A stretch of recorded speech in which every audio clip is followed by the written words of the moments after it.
Salam uşaqlar, bugün sizə riyaziyyatdan 4-cü sinifdən 2-ci hissədən olan məsələnin həllinin bəzi üsulları ilə izah edəcəm. Məsələ həllinin əsas mərhələlərindən biri həll üsulunun seçilməsidir. Əgər həll üsulu düzgün seçilməzsə, yenidən başqa üsul seçib məsələni yenidən həmin üsulla həll etmək lazımdır. Adətən məsələləri bir neçə üsulla həll etmək olur. Onlardan bir neçəsi ilə tanış olaq.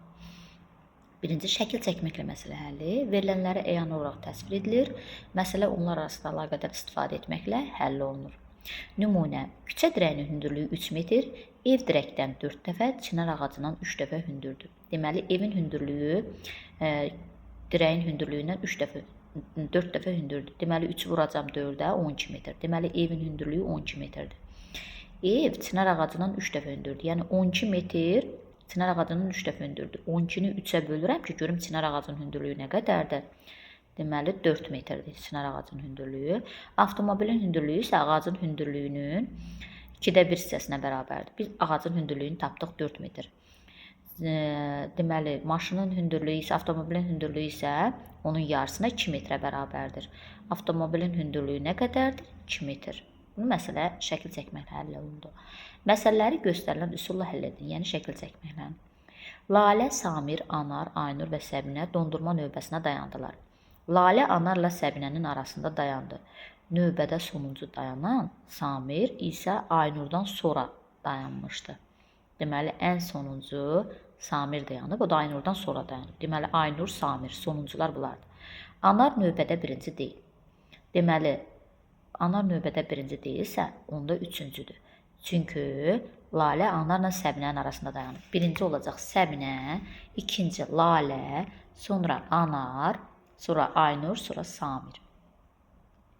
Anar növbədə birinci deyil. Uşaqlar növbədə hansı ardıcılıqla dayandılar? Düzdür. Səbinə birinci, Lalə ikinci, Anar üçüncü, Aynur dördüncü, Samir beşinci. Növbəti ikinci məsələyə baxırıq. A şəhərindən B şəhərindən qədər yolun uzunluğu 120 kilometrdir. B şəhərindən C şəhərinə yol bundan 60 kilometr çox. Deməli, B şəhərindən C şəhərinə 180 kilometrdir. C şəhərindən D şəhərinə qədər yol isə 40 kilometr azdır. 120-dən 40 kilometr az, deməli, onda da 80 kilometrdir. İndi bizdən nəyi soruşur? A şəhərindən çıxan avtomobil D şəhərinə neçə kilometr yol gedər? A-dan D-yə baxırıq. A-dan B-yə 120, B-dən C-yə 180 toplayırıq. C-dən D-yə də 80. 120 üstə 180, 300, 380. Deməli, A şəhərindən çıxan avtomobil D şəhərinə qədər 380 kilometr yol gedib. Üçüncü məsələ, yol kənarında hər 6 metrdən bir ağac əkilməsi nəzərdə tutulur.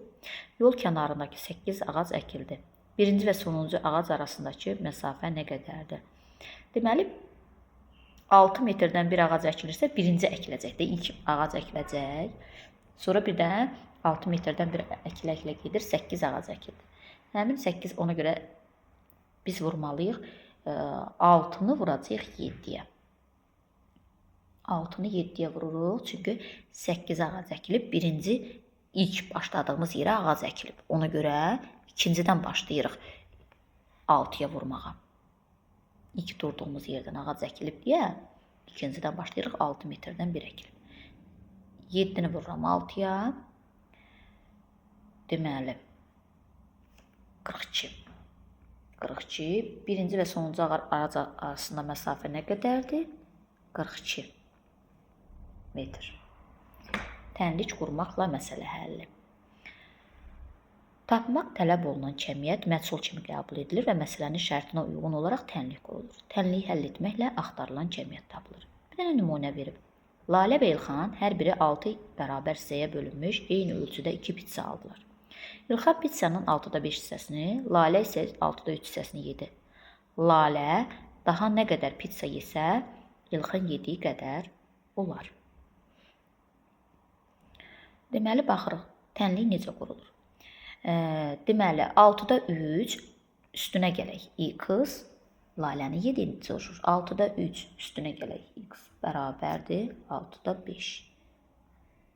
Bunu hesablayırıq. Məchul tapmaq üçün də 6-da 5-dən çıxıram 6-da 3. Yəni x bərabərdir 6-da 2. Lalə daha 6-da 2 dilim yeməlidir ki, bərabər olsunlar. Məsələləri göstərilən üsulla həll edin. Birinci, xalçanın uzunluğu 4 metrə bərabərdir. Anar xalçanın enini ölçüb sahəsinin 8 kvadrat metr olduğunu hesabladı. Xalçanın eni nə qədərdir? Xalçanın uzunluğunu işarə edək A ilə. A bərabərdir 4 metr. Sahəsini S bərabərdir. Düzbucaqlının eni uzunu A vuraq B. Sahə A vuraq B-yə bərabərdir. O da bərabərdir 8 kvadrat metr. Xalçanın eni nə qədərdir? Deməli, S bərabərdir dedik, düstur A vuraq B-dir. O da bərabərdir 8. Deməli, A-nın yerinə 4 qoysaq, 4 vuraq B bərabərdir 8-ə. B də bərabərdir 8-i 4-ə bölürəm 2 metr. Deməli, xalçanın eni 2 metrdir. İkinci məsələyə baxırıq. Rəsm müsabiqəsi üçün alınan bütün rəngli karandaşlar 30 şagird arasında bərabər paylandı. Hər şagirdə 3 karandaş düşdü. Müsabiqə üçün neçə rəngli karandaş alınmışdı? Deməli, 30 şagirddə hərəsinə 3 dənə. 30-u vururam 3-ə, bərabərdir 90. Müsabiqə üçün neçə rəngli karandaş alınıb? 90. Üçüncü tapşırığa gedirik. Samirin anası 2 10 manatlıq, yəni 2-yi vururam 10-a 20 manat və 1 5 manatlıq, 5 manat da bu, 20-nin üstə 5 gələm, 25 manat pul ödəyib bir neçə kitab aldı. 25 manat pul ödəyib kitab almaq üçün.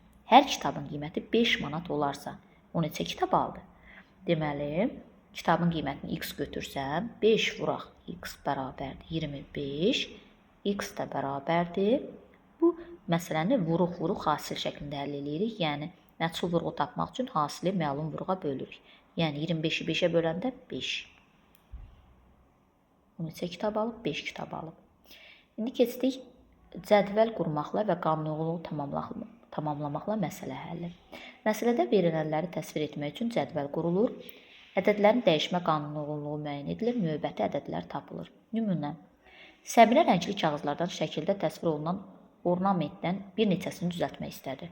O, bir qırmızı vərəqdən cəmi 24 qırmızı dairə kəsə bildi.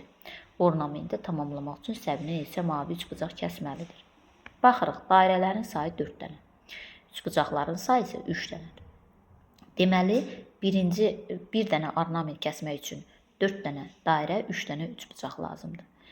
Digər ikincini kəsmək üçün yenə 4 üstünə gələ edirik. 8 dairə, üçüncünü kəsmək üçün 12 dairə, dördüncünü kəsmək üçün 16, 5-cini kəsmək üçün 20, 6-cını kəsmək üçün 24.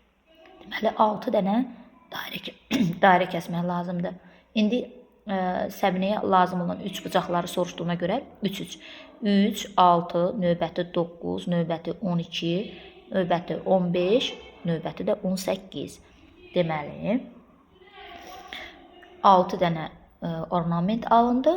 Ornamentin hər birində də 3 bucaq getdiyinə görə 18 3 bucaq. Səbinəyə mavi 18 dənə mavi 3 bucaq lazımdır. Məsələni göstərilən üsulla həll edin. Birinci məsələ, şirkət endirim kampaniyasında hər 2 pizza alana 250 milli ayran hədiyyə etdirdi. Bu kampaniyada gün ərzində 1500 milli ayran hədiyyə edildisə, buna uyğun olaraq neçə pizza satıldı?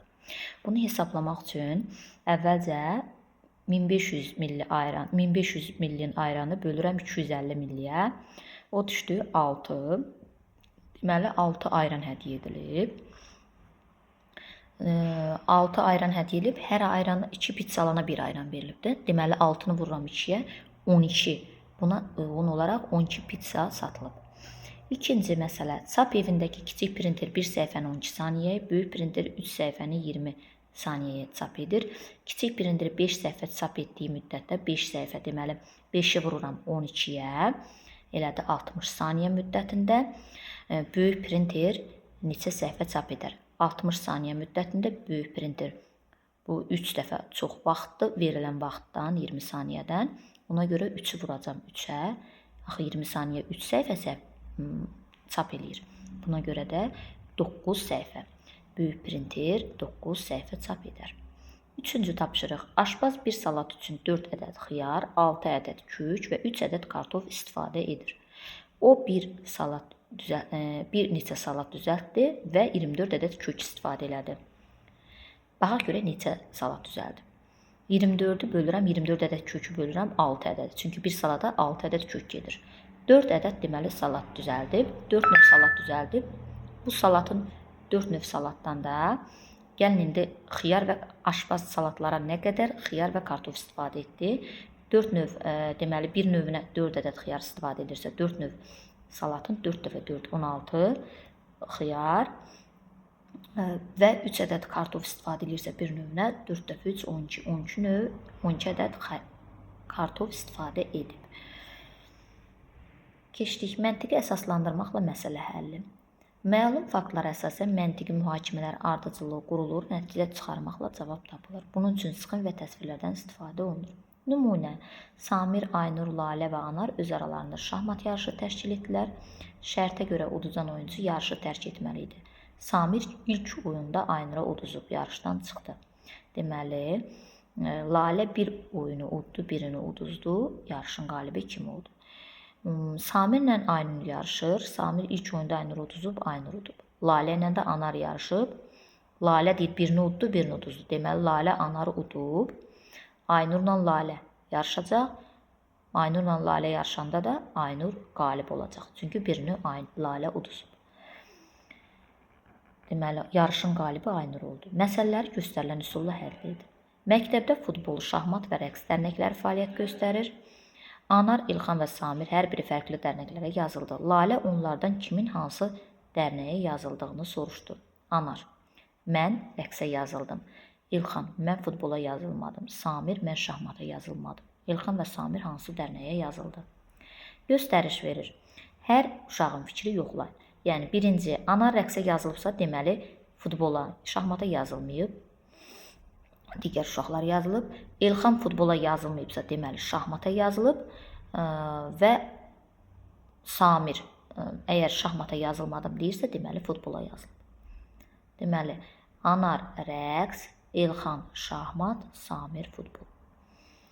Keçdik ikinci məsələyə. 1, 2, 3, 4 rəqəmlərini boş xanalara elə yerləşdirin ki, hər sətr və ya sütunda fərqli rəqəmlər olsun. Birinci sətr. Birinci sətrdə 1, ikinci boş olan yerə 4 yazacağıq. 1, 4, 2, 3. Sonra birinci sütunda. Sütunda aşağısında ola bilər 2 və çünki 3 burada var. 2 və 3. Sütunu deyirəm. 2 və 3. Sonra ikinci sətirdə 2 var, 3 var. Burada da aşağıda 4 olduğuna görə 1, sonra 4. Sonra üçüncü sətirdə 3, birinci 3 var da 3, burada deməli 2 olacaq və dördüncü sətirdə isə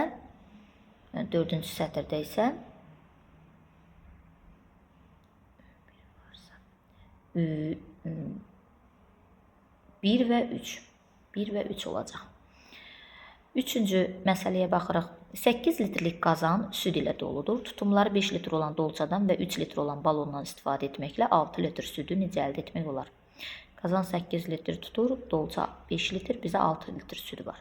Deməli, 5 litrlik dolçanı doldurarıq və balonda 3 litrlik balonun 1 litrini süd dolar. 2 litr balon boş qalar. Məlumatları təhlil etməklə məsələ həlli. Şərtə əsasən bütün hallar bir-biri yoxlanılır və uyğun cavab tapılır. Nümunə: Samir içməyə 1 ədəd və yeməyə 1 ədəd nəsə aldı. O satıcıya 4 manat 50 qəpik ödədi. Samir yeməyə və içməyə nə aldı? Göstəriş: yemək və içməklərin qiymətlərini bir-bir toplamaqla Samirin nə aldığını tapın. Birinci, məsələn, verib çayla qutab. Çay 50 qəpikdir, qutab 70 qəpik toplayır, 1 manat 20 qəpik. Deməli, Samir bunu almayıb. Sonra çayla kruasan 2 manat 50 qəpik, bu da deyil. Çayla pizza 3 manat 50 qəpik, üstə 50 qəpik, 4 manat, bu da deyil. Çayla tort 4 manat 70 qəpik eləyir, bu da deyil. Sonra qəhvə ilə hamısını yoxlasaq, o da deyil. Qəhvə 1 manat 20 qəpik, qutabla 1 manat 90 qəpik eləyir. Qəhvə ilə kruasan 3 manat 20 qəpik eləyir. Qəhvə ilə pizza 4 manat 70 qəpik eləyir. Qəhvə ilə tort 5 manat 40 qəpik eləyir. Ayranla qutab 1 manat 10 qəpik, ayranla kruasan 2 manat 40 qəpik, ayranla pizza 3 manat 90 qəpik, ayranla tort 4 manat 60 qəpik. Bizə 4 manat 50 qəpikdir. Deməli, şirə ilə qutab 1 manat 70 qəpik, şirə ilə kruasan 3 manat, şirə ilə pizza 4 manat 50 qəpik. Deməli, şirə və pizza alıb. Bu qədər uşaqlar, bəyənməyi, abunə olmağı unutmayın. Sağ olun.